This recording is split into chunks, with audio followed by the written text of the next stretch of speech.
day of the Future Blockchain Summit at Dubai Harbor. I'm Ronella Hernandez, and I'm sitting here with my dear friend Prakash from Engine Starter. How are you? Very well, Ronella. Good to be here again. Great to talk to you. I wanted to ask how it's going at the summit so far, what you think about it. Wow, what a last 4 days. I attended last year as a delegate. I was on a panel, enjoyed myself, and I knew that Future Blockchain Summit is going to be something that we can't miss. Very excited about this new venue in Dubai Harbor. It's been beautiful. Getting in and out, traffic has been easy to navigate. And honestly, I think that the energy that we have experienced here over the last 4 days has been phenomenal. To start a summit on a Sunday, I thought it was a very bold move, but they pulled it off. It's been good energy. We've met people from all around the world, and a lot of follow-ups, a lot of potential partnerships. We are also closing a few deals here, so it has been very fruitful for us, and I would say the 4 days have been great for us. All right, so tell me a little bit more about what you're working on, maybe some of those deals. What can we expect from Engine Starter in the near future? Sure, so everyone knows what Engine Starter does. Business as usual will continue. We've announced a big partnership with Miston Labs, where we'll be helping them with the games that they're actually going to be launching on Sui. So we're very confident of a strong pipeline of gaming projects that we'll be launching. But we are here in Future Blockchain Summit to actually launch something different. So we've got a new brand, and we did a brand reveal here in Future Blockchain Summit. And we've created a localized brand. It's called Aya. It means miracle in Arabic.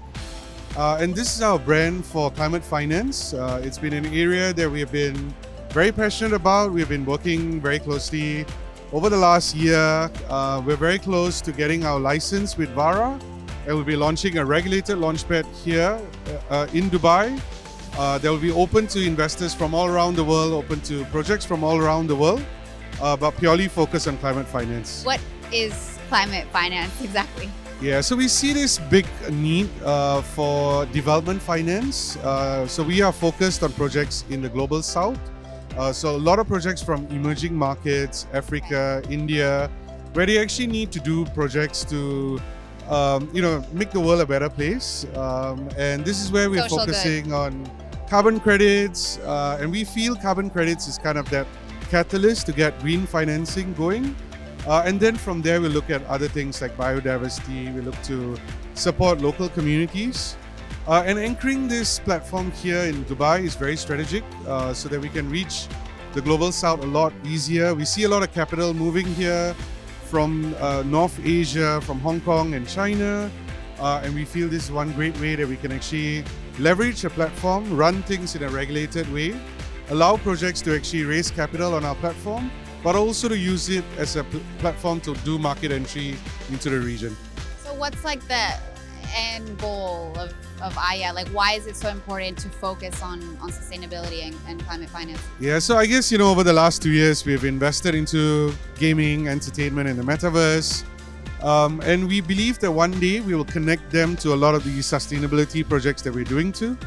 But for now, I feel we're looking for projects that have triple bottom line, right? They need to be commercially viable, they need to be good for the environment, and they need to help us all look good. And that's primarily what we are focused on. Is it an appearance thing? Is it about just looking good? Not really. I mean, at the end of the day, there's a big need for it, and there's not enough focus on it. There's been a lot of talk, and this is where we are coming in, leveraging our platform. On our platform, there are two things that we're doing. One is project financing, which is where we look at early stage, growth stage companies to raise capital for them. On the other aspect, we're also doing content financing, where we will bring in a crowdfunding element to crowdfund documentaries that are focused on climate finance. 2 weeks ago, we had a call for collaboration here in Dubai. We had 6 entries. We found a winner, and now we're putting in some money, going to work with him, create something that we can showcase at COP28 at the end of the year. All right, I can't wait to watch that. Now, one last question, since we are at the Future Blockchain Summit. How do you envision the future of blockchain looking like? What would you like it to look like? Yeah, if I was to do crystal balling, I think, the blockchain has disrupted banking.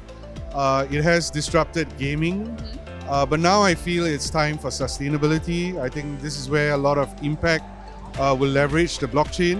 They will not be fearful of the blockchain as a cryptocurrency, but they'll see this as an underlying technology for a revolution. And I believe they will begin here in Dubai and it will spread to the rest of the world. For sure. All right. Well, thank you so much for your time, Prakash. Thank you very much.